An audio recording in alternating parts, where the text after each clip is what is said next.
Welcome to the Build a Life After Loss podcast, uplifting support for your grief and healing journey. Our aim is to encourage your hope in the future and strengthen your confidence so that you can build a life of purpose and joy. I'm your host, Julie Clough. Hello. Good morning, my friends. Welcome to episode 83, Finding Purpose, an interview with Lark Dean Galley. Okay, so here's the latest. You guys know that I was building a house and then we canceled our contract. Well, we found another house and it's perfect for us. Super excited to be able to move into this new house, this new older home that is right around the corner from where we were planning on building. So it's just kind of worked out perfectly. We close on that house next week. So stay tuned. Hopefully all goes well. Just wanted to give you a little update. I've been kind of sharing our journey of moving, selling our house, and then we were planning on building and canceling, and then we found this other home that's going to be perfect. And we were able to adjust to the circumstances and move forward. So super excited about that. Today, I have a special interview for you. This is an interview with Lark Dean Galley, and she shares how multiple losses led her to the work she does today. Her work today is to inspire others to stay on the planet. So here's a little more about Lark. After working in the corporate world for 25 years, Lark Galley left to run her father's trucking company when he passed away unexpectedly from suicide after struggling with mental illness for most of his life. Her business experience allowed her to streamline the company, and 9 months later, she was working only 1 hour a week. Realizing there were many entrepreneurs who could benefit from her experience, Lark started her own consulting business. Her 19-year-old son's suicide in March 2019 reinforced what she'd been hearing from many of her high-achieving clients. They felt unworthy and incapable of reaching their goals. Lark went from coaching on the externals to focusing on why each person matters. Her goal is to help 100,000 people choose to stay on this planet and step into their greatness. Here's the interview. I am so thrilled to have Lark Galley with me today. She is a wonderful woman and a friend, and I'm excited for you to hear her story and what she has, how she's come out on the other end. I'm really grateful that she's here today. Lark, tell us a little bit about yourself and your story. So I am what I thought was a mom of three until about just over 2 years ago when my husband found out that he had what I call my bonus boy and overnight grandchildren. So we now have 4 grandchildren, like I said, overnight. So I am the mother of 4, and that has been a beautiful blessing. I can talk to that in a little bit as my story goes along.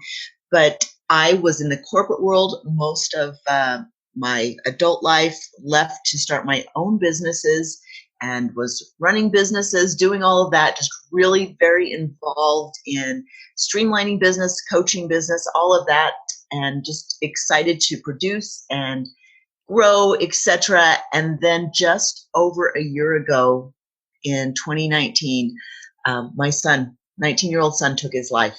And that's when the whole world shifted for us. Yeah, I can only imagine how that has been. Just, we think about like the before and after, and this is just a defining moment. Right. Absolutely.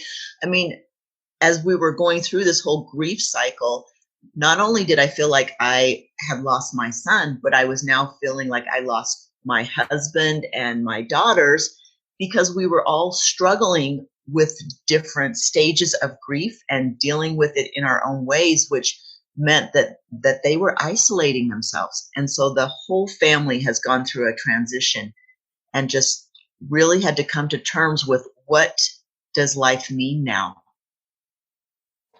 For sure. And what you speak to is this whole idea of secondary loss. It's not just what we've lost, but it's everything else that goes along with it. So tell me a little bit about your son. What's his name? So his name's Christian, and he was 19 when he passed away in March 2021 of 2019. He was a freshman at the University of Utah in he was with the engineering, the mechanical engineering. My husband's an environmental engineer. That's why I get them mixed up in my head. But he was doing something that he absolutely loved. He had friends, he had hobbies, he had everything in the world to look forward to. And that's why his choice just completely caught us off guard. It was devastating. And, you talk about loss and grief and the loss of what this son could have done. He had a brilliant mind as far as like being able to contribute to society. As a parent, you look at this loss and think, what could have been with him getting married, him having children, his whole life ahead of him. That's part of the loss that we experienced as well. It sure is, because you've lost the hopes and dreams, the future of what you expected. Yes. So tell me what things looked like before all this happened. Well, very interesting. Yeah, very interesting. My son and I, we did not have this beautiful bonding relationship. It wasn't like that, which in some ways, it was a regret that I had, and it did make it feel very sad and heavy for me when he passed away, because he was very alpha male. Dad was the only one that could tell him what to do. Mom knew nothing. And he was continually arguing with me about everything. 19-year-old boy, and a lot of moms can appreciate this, but this was going on since he was 3 years old. He was just testing those limits and testing me every day. I remember I would go to pick him up from daycare after my work, and I would tell myself, okay, today, doesn't matter what he says, I am not going to lose my temper with him. There is nothing he can do to trigger me.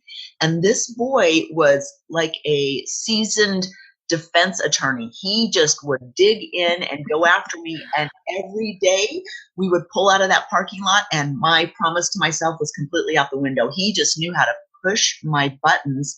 And so our relationship was really difficult before he passed away. I was very frustrated with him, and just looking forward to the day when he could move out on his own and, all the things that he didn't want to do, like take out the trash, he could then not take out his trash if that's what he chose to do, or could choose not to do his laundry. These things, just frustrating things. And yet I look at how frustrating and how much he played that role in my life every day. And I look at it now, and he's still a very big part of my life, and yet it's a grief. It's a whole, it's a missing part that now is played out in my life. Well, and I appreciate your honesty, because so often when we lose someone that we love, because even with the frustrations we love, right? And we lose someone we love, and then we start to just paint a perfect picture. And so it's important that we look at all aspects of the relationship. And when he passed away, that was part of it. I just started to sink into this really dark hole and would think, he doesn't love me. I'm a terrible mom. I failed him, all these different things. And I had, within a week of his passing, 3 different people reach out to me. And it all started with, I have a message from your son. I'm like, oh, really? Yes, do tell. And all 3 of them, the very first sentence was, tell my mom that I love her. And that brought me such comfort. Yeah, I bet. I truly believe that in any loss, there are miracles surrounding it. And that speaks to that idea that, that's a miracle.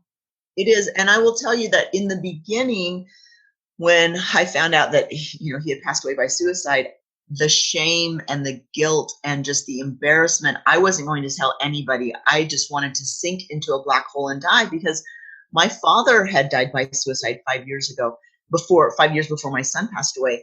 And I had hardly told anyone. I had best friends who didn't know that that's how he died. And I physically could not talk about it. And that's where I was headed with my son. And then over the few days after he passed away, friends of mine who knew what had happened reached out to me and told me how their children were struggling. And these kids knew my son. And my greatest concern at that point was not, was I a good parent, or why didn't I see my son struggling, or what was his problem? It was about trying to save these children who might make the same choice as my son because of this copycat glamorizing the suicide. And that's when I started to come out. And that's what has helped heal me, is as I share my son's story, I feel him close to me. And that's how, in part, I've been able to heal this sad story that we had before he passed away. I actually feel closer to him now than I did before he passed. That really is beautiful. I wonder if you could talk a little more about that, shame and guilt and everything that went along with that, and how you talked about like talking about it has helped, but how internally did you deal with that? It was hard. It was really hard. It took me several days, and I just sunk into this depression for a few days. And with my father, was actually in a depression for like 5 months. It was a black hole, and I would go to meetings and I couldn't remember what was happened in the meetings. I'd take notes and I'd think to myself, yes, that's my handwriting, but I don't remember, what these notes meant. And I felt myself slipping into that area after my son passed. And I thought, I can't afford to lose 5 months of my life or 5 years of my life, especially when I see my family, each one of them spiraling out of control.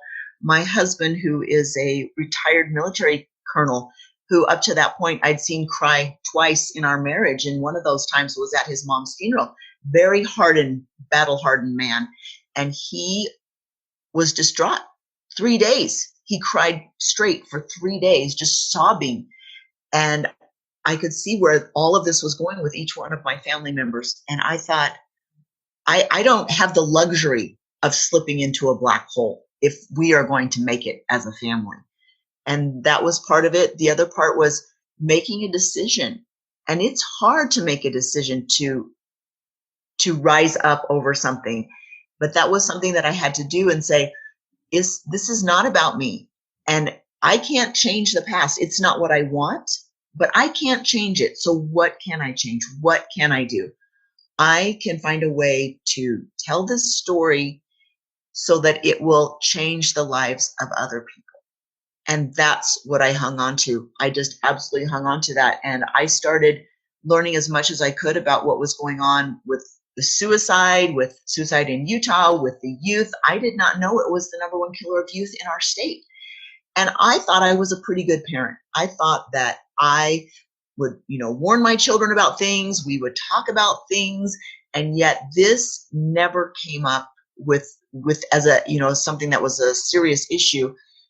And so I felt completely like I had failed as a parent in this area. And so I would start doing Facebook Lives, and I would tell people what I had learned with regards to suicide prevention and what we needed to do, because I didn't want any other parent to have to experience what we experienced, and just the not being informed. That's what I regret, is that I wasn't better informed.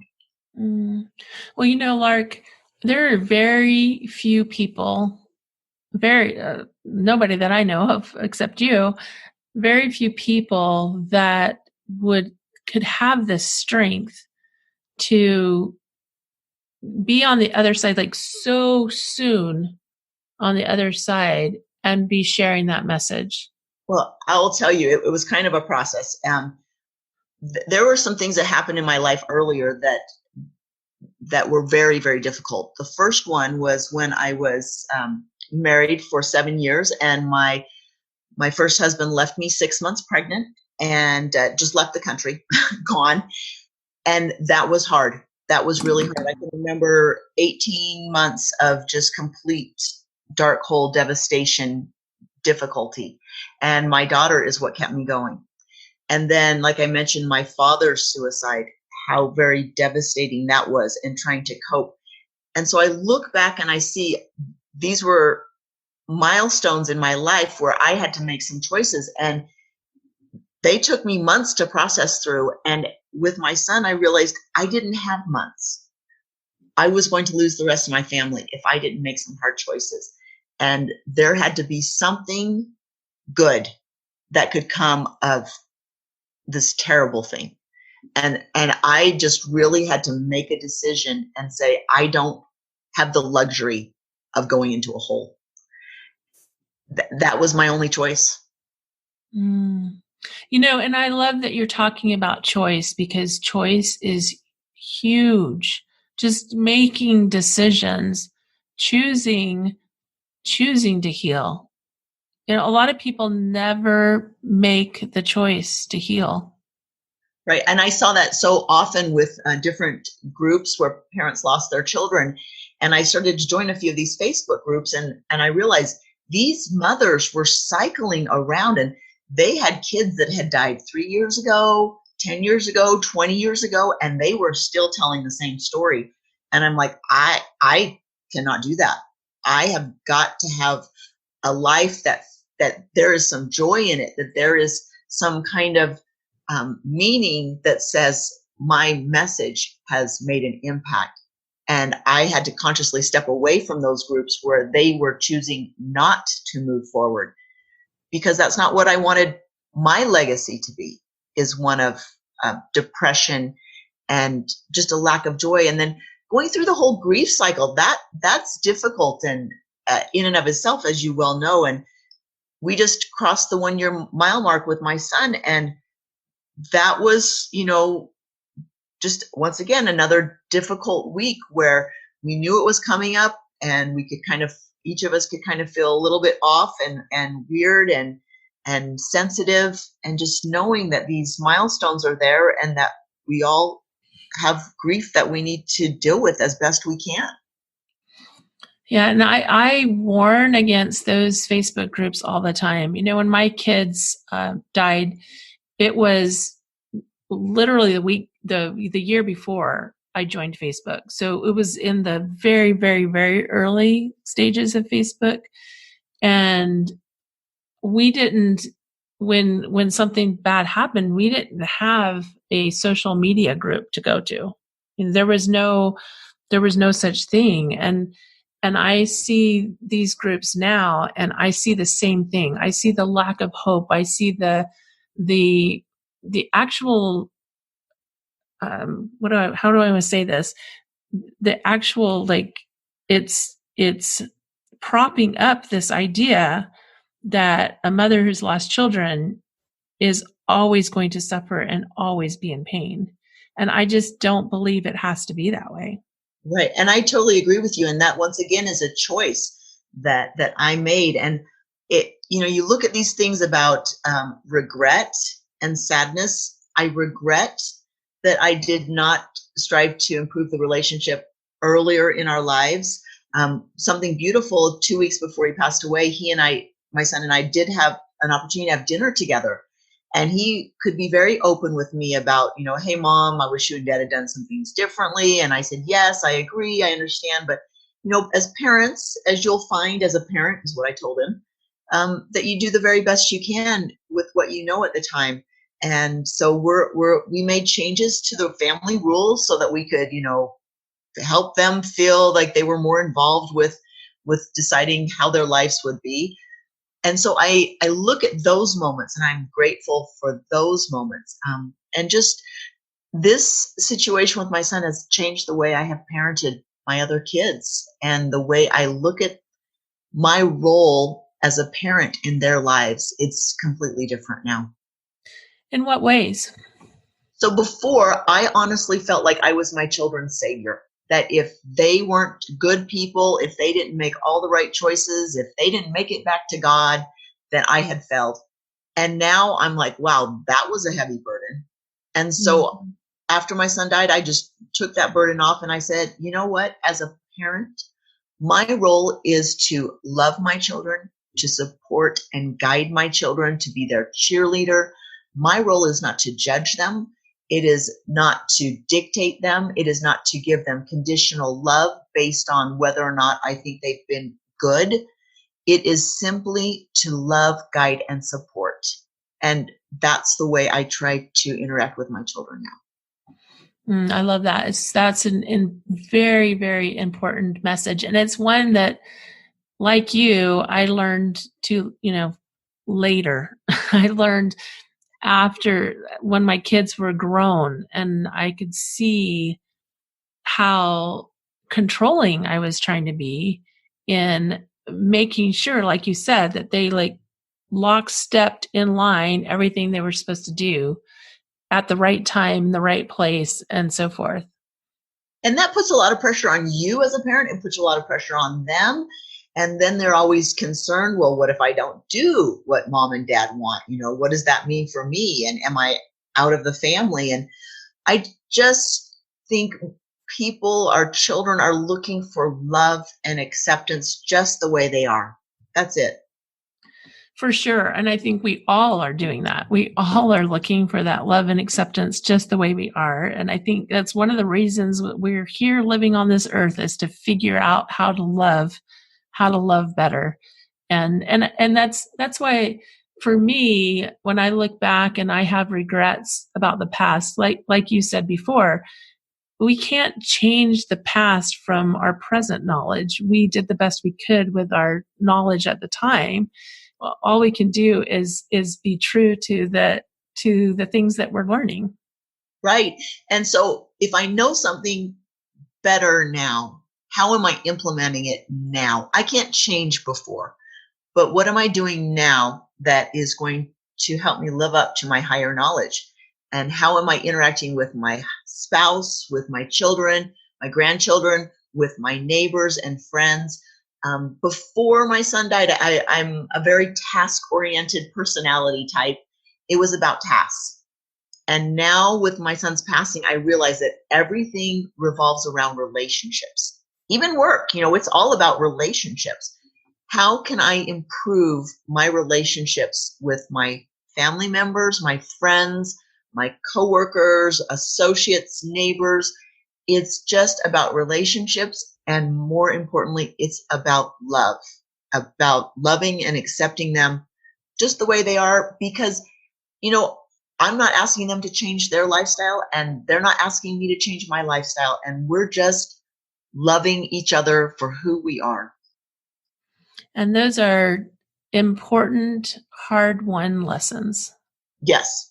It's not been easy coming up with these lessons, and it's hurt. Yeah, it does hurt. It does hurt. I agree. How have you given yourself permission to grieve? What does that look like for you? Well, first of all, I was the one in the family who kind of came through the grief cycle the fastest. And I was a little bit upset that everybody else wasn't getting on with the show as well. They could have their grief cycle, but it needed to be faster. And I had to step back and allow everybody in the family to have their own grief cycles according to their timeline. It wasn't about my timeline. I have a daughter that's 19. She's now in basic training, and she won't even talk about her brother. She will leave the room if I bring it up. And instead of trying to force her to confront this, I just had to let it go and say she's going to have to deal with this on her terms when she can. And so I had to stop trying to force that. With my husband, allowing him to just be devastated for months on end, trying to help him see maybe ways that he could move forward in his life and get some help in different ways, but to allow him to grieve. And that was really hard for me. And conversely, they had to allow me to speak about it because they didn't want to talk about it. And I was over here talking to every person in the world, that would even expressed an interest in knowing what they could do for suicide prevention.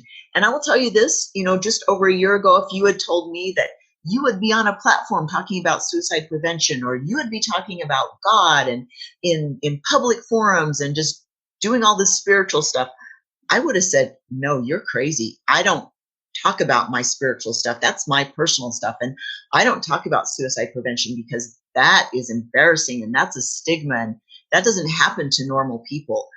And yet here I am.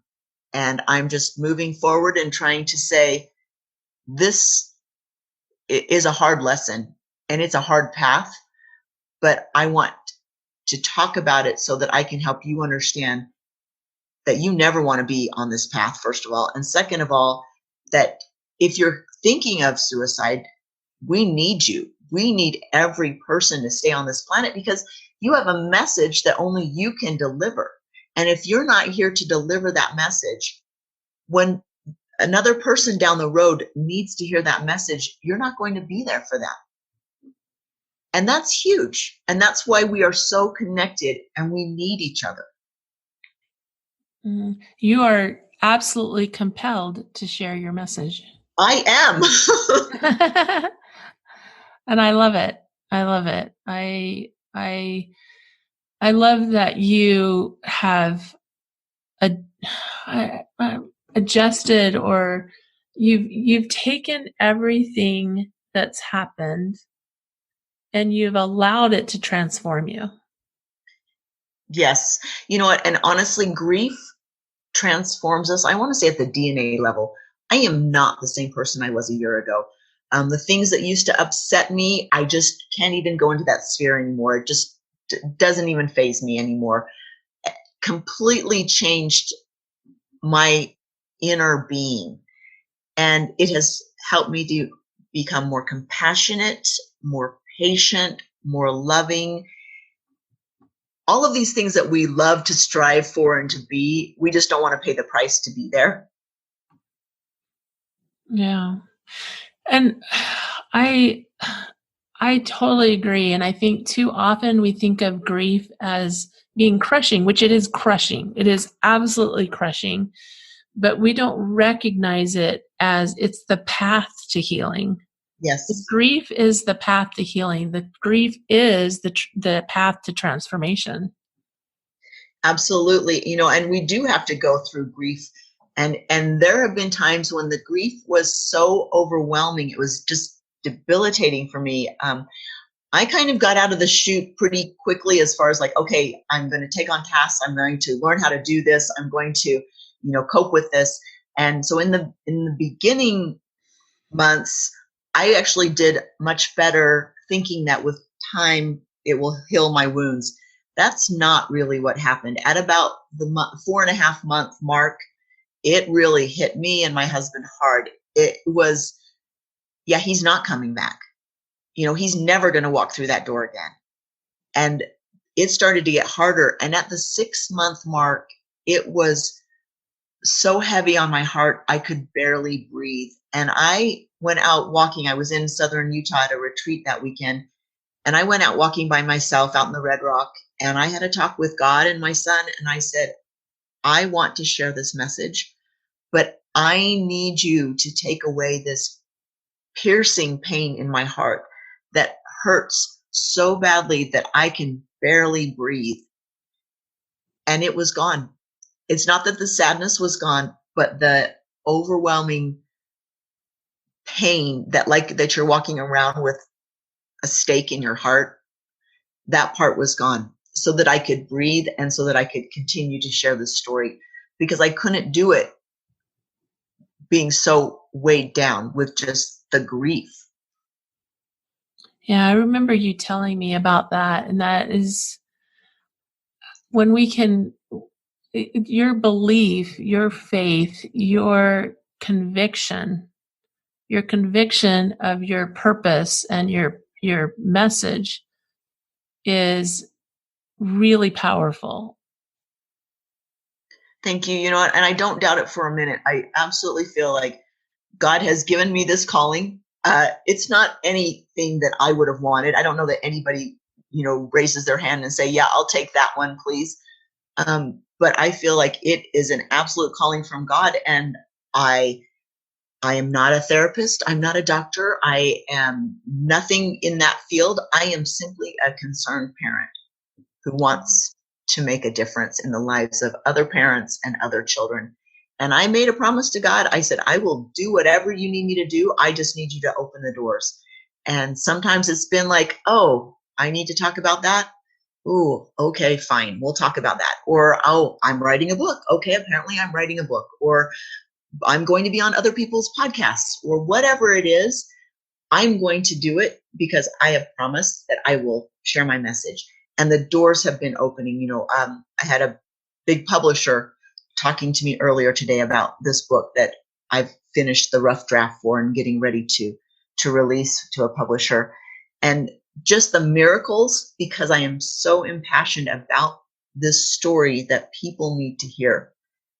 And the most gratifying thing for me is after I share my story, later people will come to me and they'll either tell me or call me, or they'll shoot me a message on Facebook or text, and they will tell me the outcome of how my story has impacted them. And that is the payoff for me, to see their lives have changed. Amazingly rewarding. Absolutely. I often say my mission found me, and I said yes. And that it feels like you have had that same experience. Absolutely. Exactly. Yeah. And you just look at it and you're like, wow, that was interesting that I chose that, but okay. Exactly. Exactly. So, this is your story. As much as we want to wish that it was unusual, unfortunately is not unusual. And I hear this all the time. I hear this story all the time. We had no idea, and then this happened. And so what do you tell parents? You know what? I would say, number one, make it a safe environment for your children to share. Okay, so when my son was almost 16, he experienced a little bit of depression that he was showing, and took him to a therapist. And basically, he had a heart-to-heart with a therapist. I came in, and then it was like, "Mom, I don't believe in God. I believe in science." Okay, son, you run with that. I believe God is science, but you run with that. I honestly think he thought I was going to be very angry and maybe yell and scream and tell him that he needed to get out of the house, which is all shocking to me because we're a pretty open family, and I don't know, I don't even know why he would have felt that, but that to me shows me that he was afraid to tell me what was really going on with him. And so I think that is really important, is to create an environment where, what if my son had said, "Hey, Mom, I'm gay," or "I got the girl down the street pregnant"? We need to understand that, once again, we are not there to dictate to our children. We are simply there to love and guide them. And they need that from us more than anything else. And so often we as parents look at our children and say their actions, their performance or non-performance reflects on me as a parent. And we take that on and we try to push our children. And that's not the way it is at all. If we can separate who they are versus what our image is, because that's very selfish, then we can be there to be their guide and to love them without the conditions. Yeah, one of the questions that sometimes I'll ask myself and need to ask myself more often is, what is my motivation? If my motivation is to change someone in order to make me feel better about myself, then that's not a pure motivation. Exactly. That is spot on. And yet we do it so much with our children. And we think, well, I'm doing it for their best. Was it for their best or for our best? Mm-hmm, mm-hmm. And a lot of times, we being older and more experienced, we can see where the road is going if they stay on a certain road. But our yelling, screaming, preaching is not going to help them. They're their own entity. They're going to make their own decisions. And I look at my son and I think, well, I'm a big advocate of making your own decisions, and he certainly did. So if I believe in that, then I have to allow him his choice. And yet it hurts me, and it makes me sad that that's what he felt was his only choice. And yet I feel like, what more could I have done to help him know that it didn't matter what he did or didn't do or performance, that I was just there to love him. Yeah, and you said a minute ago to love and guide, and I think the message that you're sharing is love and guide, but then don't freak out when they don't go the direction that you're guiding. Exactly. Exactly. That's it. You just need to be the voice of reason. And if the mom or the dad has lost the voice of reason, the kid's not going to come to them for any guidance. For sure. Anything else that you would suggest to parents? I think this whole idea of a safe environment, we're there to love and guide, is super important. That, and just be really real with the children. Don't ask them, oh, are you feeling sad? Those kinds of things. If you see them really struggling, say, are you feeling suicidal? You have to call out and you have to use the hard words, because if you can't use them, then they're not going to use them. And if they are feeling suicidal, they're already telling themselves that they're a terrible person and, who does this? And so if you can't say it, then they certainly can't say it. Have the hard conversations. I know when I went to the high school to break the news to my youngest daughter, who was a senior, and we went into a room and she just broke out just sobbing.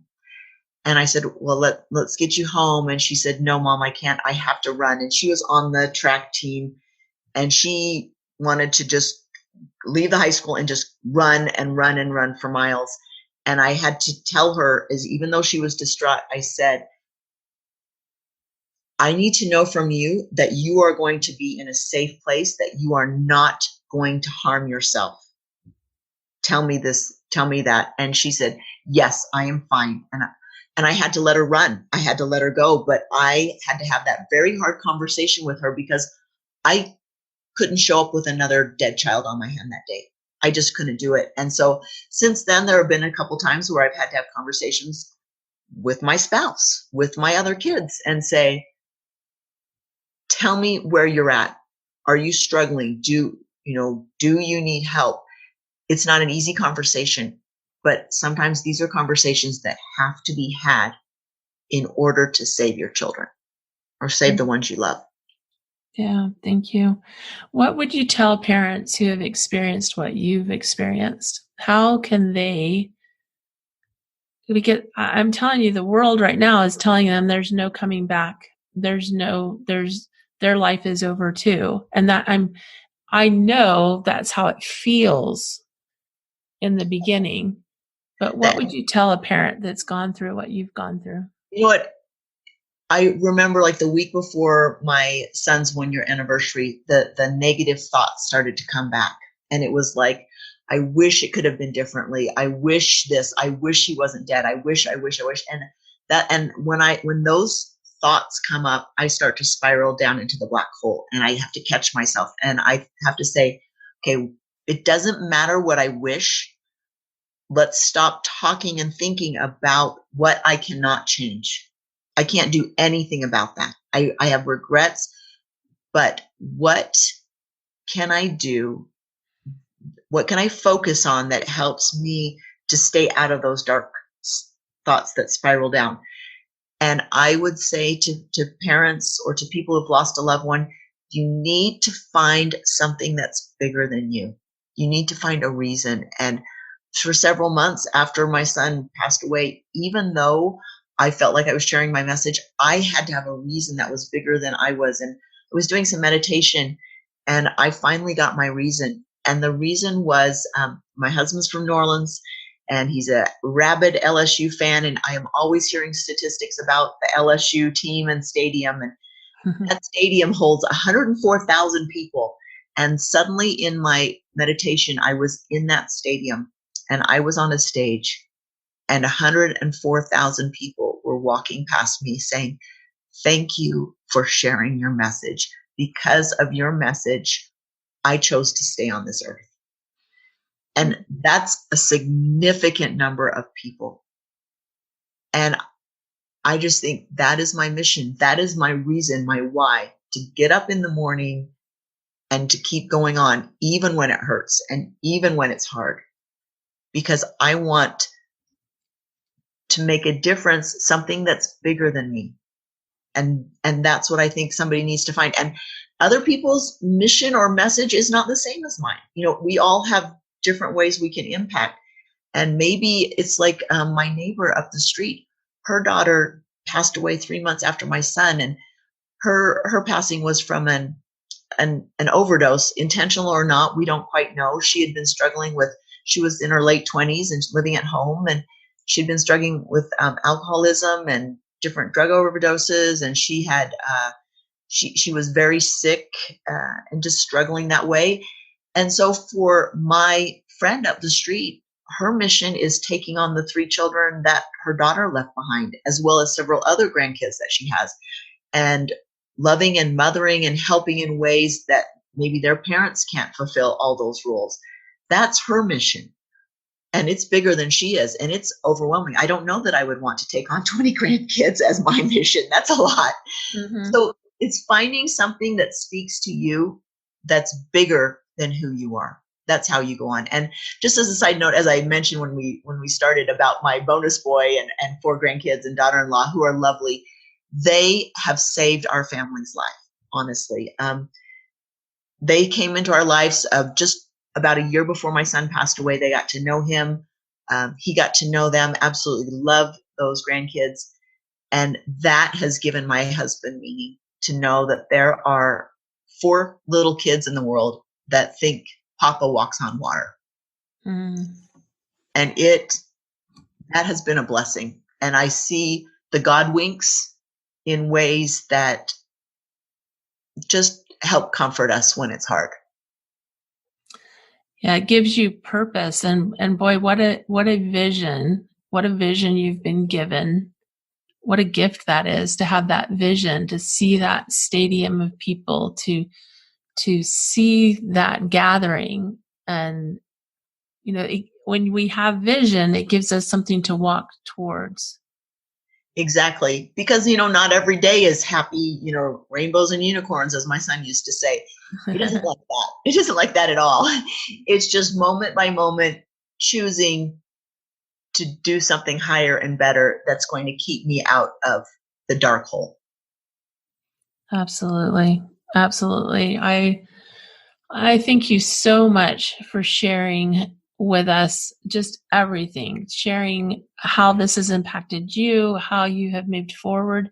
I will say that, like I mentioned before, highly unusual for someone to respond as quickly as you have, to be able to process and go through grief. There is no timeline on grief. And so I would just, offer to the listeners, if it's been 7 years or 10 years, it doesn't mean that you can't turn around and make a choice to heal. The choice is always available to us. And if you're 1 year and you're like, I'm not ready to I can't make that leap yet, that's okay too.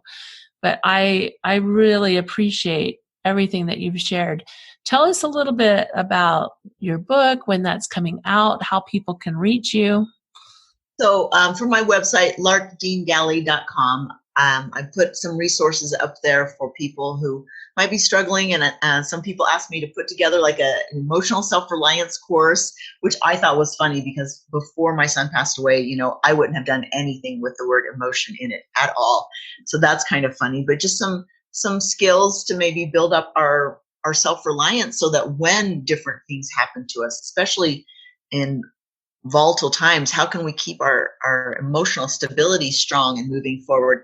And so like I mentioned, my first draft of my book is done. I'm talking to one publisher, looking at talking with another one shortly, and just looking at different options and ways to get my book out as to the broadest audience possible. I'm going to put it on an Audible version of that, once we move forward with it, so that can be released fairly soon. And then also I have been working with Richard Paul Evans to bring about a seminar / online membership course for women to help empower women. And that's something that's launching as well. It's called Tribe of Queens, our Facebook public page, Tribe of Queens. But it's absolutely beautiful, and it gives me an opportunity to share my message with other women and to help them in ways that they can move forward.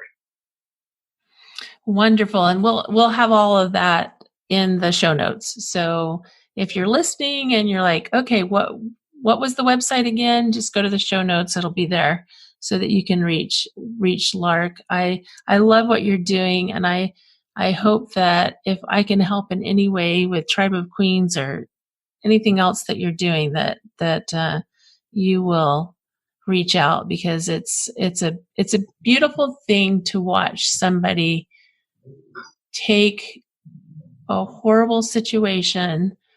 And I, on the podcast before, I've mentioned, just because you've had something bad happen doesn't mean that and I liked the fact that you mentioned, your neighbor who is helping with grandkids as a result of, that's become her meaning, that's become her purpose, and her vision is to help there. So just because you've had something hard happen doesn't mean that we have to create a platform necessarily. It's whatever that calling is for you. But I love what you're doing. I absolutely love it. I'm grateful that I had the opportunity to meet you. I can't tell you how many times people came up to me before we met and said, "Have you met Lark yet? Have you met Lark yet?"